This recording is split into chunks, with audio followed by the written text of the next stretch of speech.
창세기 1장 26절에서 28절 말씀입니다.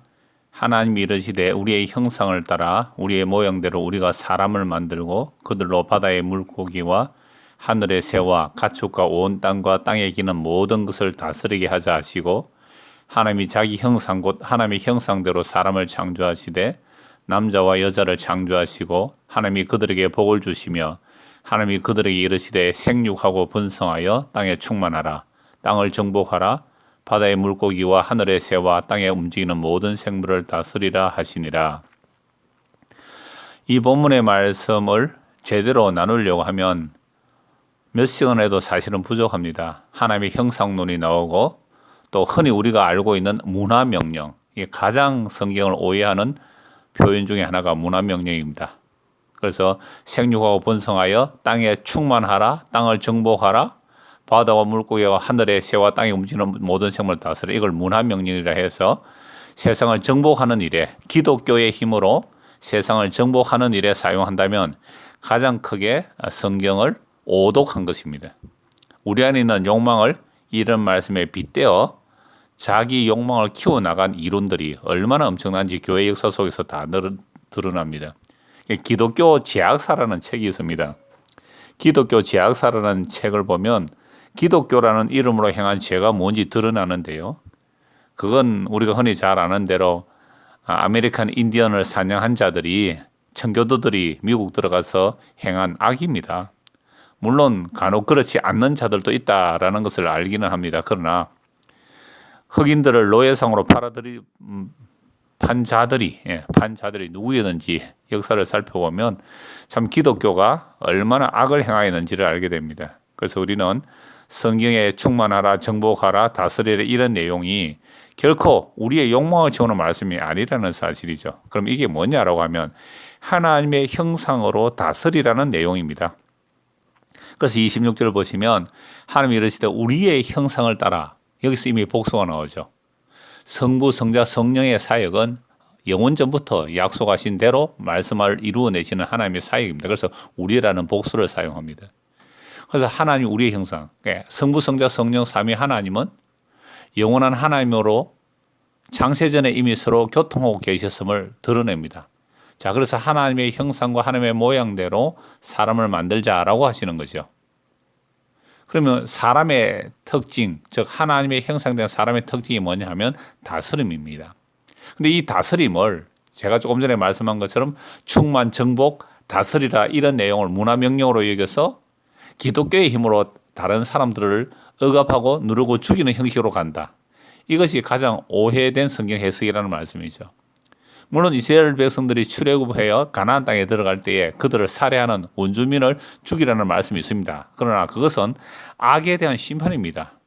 가나안 땅이 죄악에 관영하였기 때문에 그건 죄악에 대한 심판의 모습으로 봐야지, 이스라엘 백성들이 그들보다 의로워서 심판하는 게 아니라 이 말이죠. 그들이 뛰어나서 그들을 죽이는 게 아닙니다.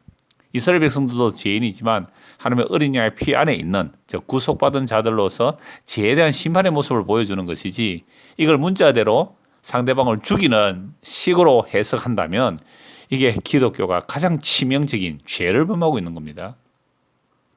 자, 그래서 다시 하나님의 형상대로 사람을 만들었다는 것은 다스림입니다. 근데 이 다스림이 타락하기 이전에 정말 하나님께서 원하는 다스림이 어떨까요? 그건 지난번에도 말씀드렸지만은 잘 돌보는 거예요. 레위인들이 성전을 잘 돌보는 것처럼 하나님의 형상으로 만들어진 사람이 하나님의 피조물을 잘 다스리는 것, 잘 돌보는 것입니다. 자, 그래서 하나님께서 우리의 형상을 따라 사람을 만들고, 복수로 말씀합니다. 사람도 복수로 말씀하고 있습니다. 그리고 하나님의 형상대로 사람을 만드시되 남자와 여자를 창조하십니다. 그리고 그들에게 생육하고 또 충만하고 정복하고 하늘의 새와 땅의 모든 생물을 다스리라라고 하십니다. 이 하나님의 형상 가운데 가장 중요한 개념이 다스림이죠. 이 다스림이라는 것은 어떻게 다스리느냐. 이스라엘 역사를 보면 이스라엘의 왕이 백성을 다스릴 때에 어떻게 다스리는가. 자기 희생으로 다스리는 것이 진짜 다스림입니다. 왕이 자기 권세를 부리면 이건 악한 왕이 되는 거죠. 그래서 항상 이스라엘 역사 속에서는 누가 제대로 섬기는가, 누가 제대로 희생하는가, 이 꼴입니다. 참으로 희생하는 자가 섬기는 자죠. 그래서 이스라엘 역사 전체에서 어떤 사람이 하나님의 약속을 따라 희생하는가가 그 사람이 참으로 다스리는 자가 되는 겁니다. 근데 우리는 이미 타락했기 때문에 내가 남을 지배하고 군림하고 정복하는 것을 다스리는 것으로 여깁니다. 절대 그렇지 않는 거죠. 그래서 이미 창세기에서 다스림의 의미를 말씀하고 있는 겁니다. 그래서 하나님께서 우리의 형상을 따라 사람을 만들고 그들로 하여금 다스리게 하자. 이게 가장 중요한 내용입니다. 자, 그런데 이렇게만 결론을 내리면 우리가 하나님의 명령을 받아 세상을 정복하자, 충만하자, 제가 방금 말씀드린 것처럼 또는 잘 다스리자라는 해석으로 결론 내리면 안 된다 이 말씀입니다. 왜 그러냐면 모든 성경이 예수 그리스도를 증거하는 것이죠. 그러므로 하나님의 형상대로 지원받은 자들이 어떻게 타락하며 하나님의 형상 노릇을 제대로 못하는지를 성경은 드러내면서 진짜 하나님의 형상이 누구신지를 증거하고 있는 것입니다. 자, 그래서 아담과 하와가 하나님의 형상대로 만들어져서 에덴 동산을 잘 돌보았습니다. 그런데 우리가 익히 잘 아는 대로 사탄의 유혹을 받아 선악을 먹고 나서 추방되죠. 자, 추방되고 나서는 누구 형상으로 자식을 놓을까요? 창세기 5장 3절 말씀 보면 이렇습니다. 아담은 130세에 자기의 모양 곧 자기의 형상과 같은 아들을 낳아 이름을 셋이라고. 자, 하나님은 사람을 만드실 때 하나님의 형상으로 만드셨습니다. 자, 하나님의 형상으로 만들어진 사람이 아들을 낳았을 때에 그 아담의 형상 곧 자기의 형상 즉 아담의 형상으로 이름을 지었을 때에 셋이라고 말합니다. 이 셋은 가인과 아벨을 낳고 나서 아벨이 죽임을 당하고 아벨 대신에 낳은 자식이 셋이라고 말합니다. 이때 아담은 자기 형상, 물론 하나님께서 아담을 자기 형상으로 만들었기에 아담이 자기 형상을 낳았는데 그 이름을 셋이랍니다. 그렇다면 이 셋도 하나님의 형상이라고 할 수도 있겠죠. 그러나 이미 창세기 3장에서 타락한 이후에 인간들은 아담의 형상입니다. 그래서 모든 사람이 아담 안에서 다 아담의 형상으로 살아가는 거죠. 그래서 아담 안에서 모든 사람이 죽었다라고 성경 말씀하고 있죠. 그러므로 예수 그리스도 안에서 모든 사람이 삶을 얻는다, 생명을 얻는다라고 말씀하는 거죠. 자, 그렇게 아담이 하나님의 형상으로 만들었지만 타락한 이후에는 아담의 형상으로 후손이 계속되고 있습니다. 자, 이렇게 구약의 역사를 통하여 하나님의 아들이 어떻게 등장하는지를 신약까지 쭉 살펴보면 하나님께서 하나님의 형상대로 사람을 만드셔서 온전히 다스리게 하시는 일을 어떻게 드러내시는지 성경은 잘 밝혀내고 있습니다. 자, 그런데 창세기 9장 6절에 보면 하나님의 형상이라는 말씀이 또 나옵니다. 창세기 9장 6절 다른 사람의 피를 흘리면 그 사람의 피도 흘릴 것이니 이는 하나님이 자기 형상대로 사람을 지으셨습니다. 이건 노아 홍수 이후의 말씀입니다. 노아 홍수 이후에 사람이 사람을 죽이면 안 된다라고 말씀하죠. 사람의 피를 흘리면 그 사람 피도 흘릴 것이다 라고 말씀하는 것은 하나님이 자기 형상대로 사람을 지으셨다라고 말씀합니다. 자, 그런데 조금 전에 창세기 5장 3절에서는 아담이 아들을 놓고 그 셋을 놓고 아담의 형상으로 했는데 창세기 9장에서는 왜 하나님께서 자기 형상대로 사람을 지었다라고 말씀하시는 걸까요? 저는 이 말씀을 볼 때에 노아 언약 안에서 하나님의 형상이라고 봅니다. 하나님의 언약 안에서 하나님의 형상의 회복 이렇게 봐야 되는 것이죠. 그래서 하나님의 약속의 완성 안에서 우리가 하나님의 아들의 형상을 덧입게 된다. 이것이 신약까지 연결되는 하나님의 형상의 내용입니다. 자, 다시 지금까지 말씀을 잠깐 정리합니다. 얼굴을 보지 않고 그냥 성경 말씀만 보고 말씀을 나누기 때문에 전개가 사실은 조금 어렵습니다. 얼굴을 마주보고 대면하여 말씀을 나눠야 좋은데 언제 대면하여 나눌지는 모르지만 제가 한 달에 한두 번이라도 말씀을 나누기 위해서 이렇게 음성으로도 올리니까 조금 이해하시고 여러분들이 성경 구절 함께 찾아보시면서 보시면 좋을 겁니다. 그래서 창세기 1장 27절에서는 하나님께서 자기 형상대로 남자와 여자를 만드셨습니다. 그런데 타락 이후에 아담이 가인을 놓고 아벨을 놓았습니다. 가인 아벨을 살해하고 아벨 대신에 셋을 주실 때 셋은 분명히 아담이 자기 모양 자기 형상이라고 합니다. 그래서 창세기 9장 6절에서는 노아 홍수 이후에 사람의 피를 흘리지 말라라고 말씀하시면서 하나님이 자기 형상대로 사람을 지으셨다라고 말씀합니다. 그러면 여기서 하나님의 형상이란 말은 하나님의 언약 안에 있는 백성들이라고 봐야 합니다. 그래서 신약에서 오늘 우리가 하나님의 형상이 된다는 것은 하나님의 언약의 완성이신 예수 그리스도 안에서 우리가 하나님의 형상을 덧입게 된다는 말씀으로 자연스럽게 연결됩니다. 이건 좀 이따 신약에서 쭉 해서 말씀을 또 찾아보도록 하겠습니다. 로마서 8장 29절입니다. 하나님이 미리 아신 자들을 또한 그 아들의 형상을 본받게 하기 위하여 미리 정하셨으니 이는 그로 많은 형제 중에서 맏아들이 되게 하려 하심이라. 하나님께서 창세전에 그리스도 안에서 택하신 자들을 불러내셔서 믿음으로 의롭게 하시고 영화롭게 하셨다. 왜 그렇게 하셨는가? 이게 합력하여 선을 이루는 내용인데요. 왜 하나님께서 그렇게 하셨는가? 그 아들의 형상을 본받게 하기 위함이라고 말합니다. 그 아들, 예수 그리스도죠. 예수 그리스도가 참 하나님의 형상입니다. 이건 나중에 서신서에서 다시 살펴볼 것입니다. 그래서 하나님께서 우리를 불러내신 이유, 구원하여 내시는 이유, 그 아들의 형상을 본받게 하려고 우리를 불러내셨다라고 말합니다. 그래서 미리 정하여 두셨다. 이는 그로 많은 형제 중에서 맏아들이 되게 하신다. 예수님께서 맏아들이 되셨다. 종종 제가 말씀드리죠. 성경에서 누가 장자의 역할을 하는가 혈통의 순서가 아니라고 말씀드렸습니다. 누가 희생하느냐, 희생하는 자가 항상 장자의 역할을 하는 것이죠. 그래서 예수 그리스도가 맏아들이 되셨다는 것은 토지소산의 첫 것을 희생시켜 나머지가 그렇게 하는 원리가 예수 그리스도에게 그대로 들었다는 겁니다. 그러니까 예수님의 십자가의 희생, 그 맏아들의 희생으로 우리가 그 아들의 형상을 덧입게 되는 것, 본받게 되는 것, 이게 하나님께서 합력하여 선을 이루시는 내용입니다. 그래서 로마서 8장 28절에서 하나님의 뜻대로 부르심을 입은 자, 모든 것이 합력하여 선을 이룬다, 이 말씀은 하나님의 아들의 형상을 덧입는 것, 이게 바로 합력하여 선을 이루는 겁니다. 오늘 저와 여러분들이 이런 모양 저런 모양으로 어떻게 복음을 듣게 되었고 예수를 믿게 되었다. 그 목적이 무엇일까요? 하나님의 형상인 하나님의 아들 예수 그리스도의 형상을 우리가 덧입고 본받게 하기 위하여 그렇게 불러내셨다라고 말씀합니다. 자, 그런데 고린도전서 11장 7절에 이런 말씀이 있습니다. 남자는 하나님의 형상과 영광이니 그 머리를 마땅히 가르지 않거니와 여자는 남자의 영광이니라. 아니, 여기서는 남자를 하나님의 형상과 영광이라 그러고 여자에 대해서 별 말이 없습니다. 그러나 성경 분명하게 창세 1장 27절에서 이렇게 말씀합니다.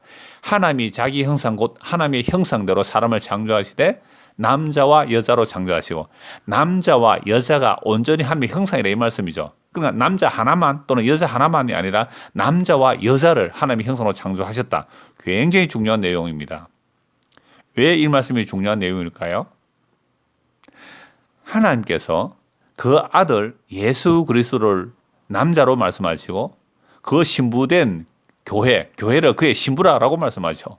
그래서 고린도전서 11장 7절에 남자는 하나님의 형상과 영광이다.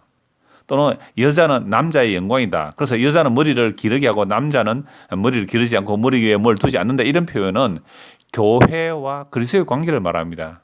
남자, 그리스도, 교회, 신부 이런 의미로 해석을 해야 되는 것이죠.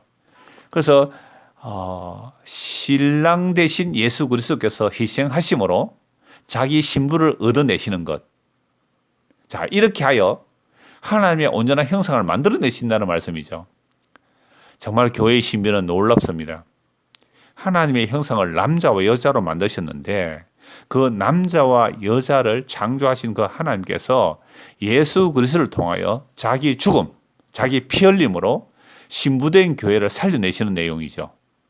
이거 하나님의 형상이 하시는 일이라 이 말씀입니다.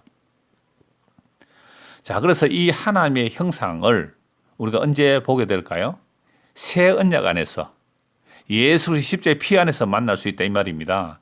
그래서 고린도후서 3장은 새 언약에 관한 내용을 쭉 말씀하시는데요. 3장 18절 말씀입니다. 우리가 다 수건을 벗은 얼굴로 거울을 보는 같이 주의 영광을 보며 그와 같은 형상으로 변화하여 영광에서 영광에 이르니 곧 주의 영으로 말미암음이니라. 우리가 복음을 듣고 예수를 믿는다. 이것은 주의 영광의 형상으로 변화되는 거란 말이죠. 그래서 영광에서 영광에 이르니 곧 주의 영으로 말미암음이라. 주 예수 그리스도의 영이 우리에게 임하게 되면 우리의 육적 눈이 벗겨지고 예수 그리스도 안에는 하나님의 영광을 보게 된다는 말씀이죠. 그러니까 우리가 이 역사 속에서 성리 임한 자들은 성경 계시를 통하여 예수 그리스도가 하나님의 영광임을 알고 믿게 되는 거죠. 자, 이런 자들은 이 역사 속에서 그리스도를 풍성히 알아가면 알아갈수록 그리스도의 영광이 무엇인지 알게 되고요. 그리고 정말 그 영광의 날, 예수 그리스도 재림하신 그 날에는 우리가 그리스도의 그 영광의 모습으로 우리도 나타날 것이란 말씀이죠. 얼마나 놀라운 일인지 모릅니다. 하나님의 형상론이 이렇게 어마어마하게 그리스도로 연결되어 그리스도의 신부된 자들까지 하나님의 형상으로 만들어내시는 하나님의 자기 약속이며 하나님의 자기 약속 성취가 창세기 1장 이미 말씀하고 있는 거죠. 그래서 충만하라, 정복하라, 다스리라 이게 하나님의 형상에게 약속하신 말씀인데 이 하나님의 형상으로 오신 예수 그리스도께서 정말 정복하시고 충만하시고 다스리시는 일을 다 이루어내시는 거죠. 그래서 오히려 죄와 사탄을 정복하여 내시고 하나님의 자기 백성을 온전히 다스리고 하나님의 자기 백성을 온전히 충만케 하시는 이 일을 하나님께서 아담과 하에게 명령하셨지만 이 놀라운 내용의 말씀을 예수 그리스도께서 성취하신다는 말씀입니다. 자, 그런데 이러한 내용을 믿지 못하는 자들이 누구일까요? 그건 이 세상에 속하여 이 세상의 신이 이 세상에 믿지 않는 자들의 마음을 혼미하게 하면 예수 그리스도에게서 나타난 하나님의 영광의 형상을 보지 못합니다. 고린도후서 4장 4절입니다. 그 중에 이 세상의 신이 믿지 아니하는 자들의 마음을 혼미하게 하여 그리스도의 영광의 복음의 광채가 비치지 못하게 하미니 그리스도는 하나님의 형상이라. 여러분, 그리스도가 하나님의 형상입니다. 참 놀랍죠? 지금까지 우리가 전개해온 내용은 하나님의 형상이 아담으로 사실 실패한다는 말씀이죠.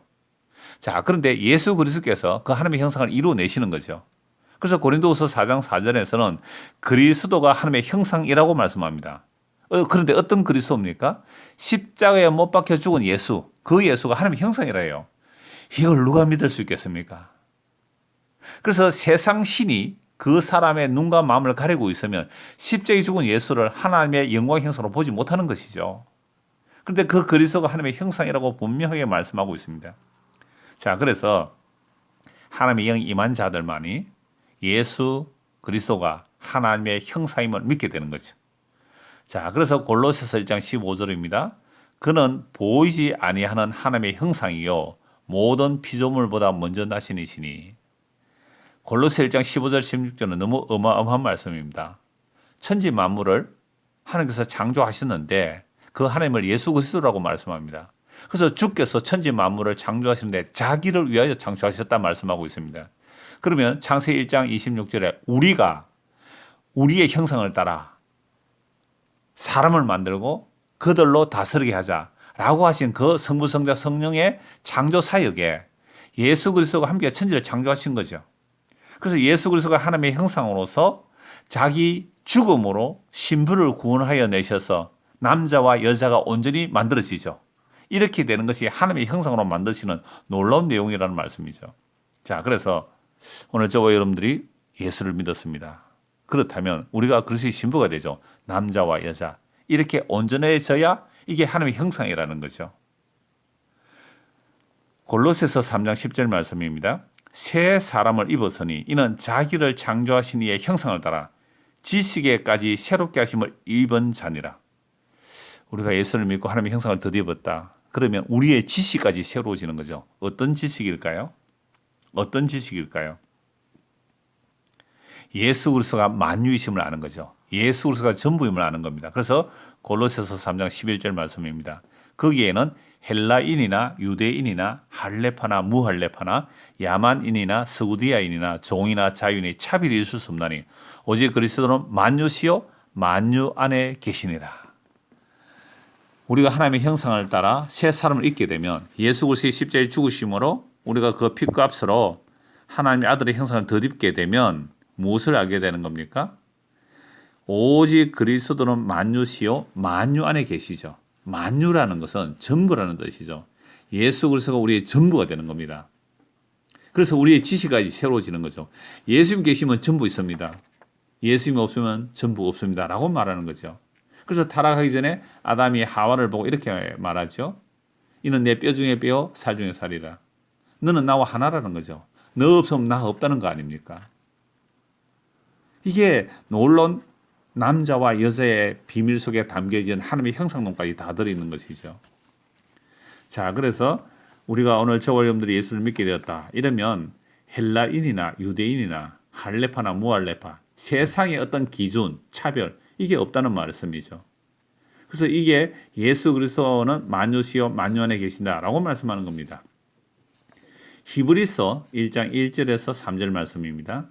옛적에 선지자들을 통하여 여러 부분과 여러 모양으로 우리 조상들에게 말씀하신 하나님이 이 모든 날 마지막에는 아들을 통해 우리에게 말씀하셨으니 이 아들을 만유의 상속자로 세우시고 또 그로 말미암아 모든 세계를 지으셨느니라. 이는 하나님의 영광의 광채시요 그 본체의 형상이시라. 그의 능력의 말씀으로 만물을 붙드시며 죄를 정결하게 하는 일을 하시고 높은 곳에 계신 지극히 크신 이의 우편에 앉으셨느니라. 구약에서는 여러 부분과 여러 모양으로 말씀하신 하나님께서 이 마지막 날, 이 모든 날 마지막 날 언제입니까? 예수 그리스도께서 십자가로 다 이루셨다고 하는 그 날이 마지막 날입니다. 그리고 이 마지막 날에는 아들을 통하여 우리에게 말씀하십니다. 이 아들을 만유의 상속자로 세우시고 또 그로 말미암아 모든 세계를 지으셨습니다. 이 골로새서 1장 말씀과 같은 내용이지요. 그런데 이 예수 그리스도를 어떻게 말씀하고 있습니까? 이는 하나님의 영광의 광채시요. 여러분 예수 그리스도 하나님의 영광의 광채라고 해요.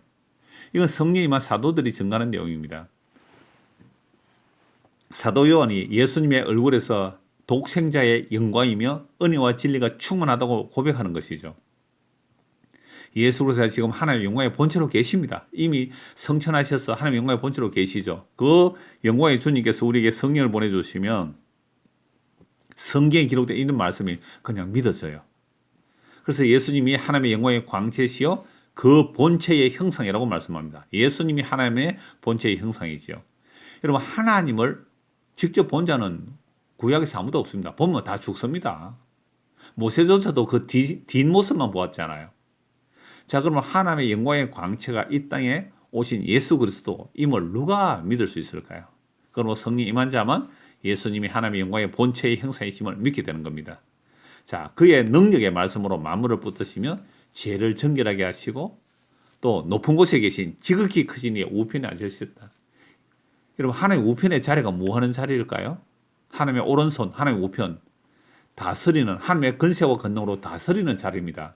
그래서 하나님께서 하나님의 형상을 따라 사람을 만들고 다스리라 한 것이 예수 그리스도께서 하시는 일이에요. 그런데 예수 그리스도께서 다스리는 어떻게 다스립니까? 예수님이 땅에 오신 것은 섬김을 받으려 함이 아니라 섬기려 하시고 많은 사람의 죄를 대속하기 위하여 자기 생명을 주시기 위하여 오셨습니다. 그래서 우리가 이 역사 속에서 예수님의 섬김을 받아야 합니다. 예수님의 섬김을 받아야 한다는 말은 예수님의 살과 피를 먹고 마셔야 나는 영원한 생명 얻습니다. 예수님 날 섬겨 주십시오. 이게 예수 믿는 겁니다. 난 멀쩡한 사람인데 하나님을 잘 섬겨 드려서 또 예수님 잘 섬겨 드려서 더 멋있는 사람 되겠습니다. 이거 종교라 그래요. 복음은 나는 전적 무능자입니다. 그래서 하나님이 사람이 되셔서 날 섬겨 주셔야 합니다. 어떻게 섬겨 주실까요? 십자가에서 자기 살과 피를 주심으로 우리를 섬겨 주셔야 합니다. 이게 하나님의 형상으로 오신 그리스도께서 다스리는 모습이에요. 자, 이제 다스리라는 말씀이 전혀 다른 개념이 됩니다. 그래서 교회란 서로 섬기는 자들이 모인 곳이죠. 목사는 말씀으로 섬기는 거죠. 또 각자의 직분을 맡은 자는 각자의 직분을 맡은 대로 섬기는 겁니다. 제가 이렇게 말씀을 나누는 것도 저는 말씀으로 여러분들을 섬겨드리는 거죠. 여러분들도 각자의 삶에서 각자의 모습으로 섬기는 거죠. 이게 다스림입니다. 야, 천국이 그립지 않습니까? 우리가 천국이 그립지 않은 이유는 우리가 이 땅에서 교회로 산다고 하면서도 서로 다스리려고만 하지 섬기려고 하지 않는 거죠. 정말 성경의 다스림은 섬김입니다. 하나님이 사람이 되어서 십자가에 죽기까지 우리를 섬겨주셨어요. 그래서 우리가 예수 그리스도가 하나님의 형상이며 예수 그리스도를 믿는 것은 하나님의 형상이신 그리스도를 덧입게 되는 겁니다. 이런 자들은 이 역사 속에서 믿음으로 살다가 그 영원한 영광의 나라를 소망하게 돼요. 왜냐하면 그 날에는 우리 이 죽을 몸이 죽지 아니할 몸을 입고 이 썩을 몸이 썩지 아니할 몸을 입고 이 약한 것이 약하지 않는 그 그리스도의 영광의 부활에 그 영광의 몸을 덧입게 될 것입니다. 그럼 오늘 저와 여러분들이 하나님의 형상으로 만들어졌다는 이 내용이 그리스도를 통하여 우리에게 이루어지고 이제 우리가 온전히 하나님의 형상을 덧입게 되는 겁니다. 그래서 하나님의 말씀을 따라 하나님의 형상을 덧입은 자들은 이제 우리의 지식에까지 날마다 새로워집니다. 세상 가치관의 지식이 아닙니다. 성경에 기록된 이 말씀으로 우리의 지식에까지 새로워져서 완전히 다른 세계, 눈에 보이는 이론과 원리의 세계가 아닌 성경에 기록된 그 계시의 세계가 우리 눈에 밝히 드러나 보여서 예수 그리스도가 만유가 되시는 그 나라를 사모하며 살아가는 저와 여러분들이 되기를 간절히 소원합니다. 제가 잠시 기도하고 마무리하겠습니다. 하나님 아버지, 우리가 설교로 얼굴을 보지 못하지만 잠시 말씀을 나누었습니다. 하나님의 형상이신 그리스도께서 십자가에 죽으신 이유는 우리에게 그 하나님의 형상인 아들의 형상을 덧입히시려고 십자가에 죽으셨습니다. 그리하여 예수 그리스도의 형상을 덧입기로 작정된 자들에게 성령을 부어주시고 보증하여 주셨기에 동일한 성령이 임한 자들은 그리스도를 따라 그리스도께서 이루신 그 영광의 나라를 사모하며 그 그리스도의 영광을 덧입게 될 온전히 덧입게 될 그 나라를 바라보며 우리의 지식에까지 그리스도처럼 새로워지도록 그리스도를 향하여 갈 수 있도록 우리의 마음과 생각과 지식들을 다스려 주시옵소서. 그래야 날마다 더욱 주를 알아가며 그리하여 주님이 나의 전부입니다. 주님이 나의 만유가 되십니다. 내가 주님 안에 주님이 내 안에 있는 그 놀라운 은혜 속으로 더 깊이 들어가도록 은혜를 베풀어 주시옵소서. 예수 그리스도 이름 받들어 기도드리옵나이다. 아멘. 아주 간단하게 말씀을 나눴습니다만은 다음에 또 만날 기회가 되면 좀 더 풍성하게 나누도록 하고 혼자 이렇게 말씀을 나눴습니다.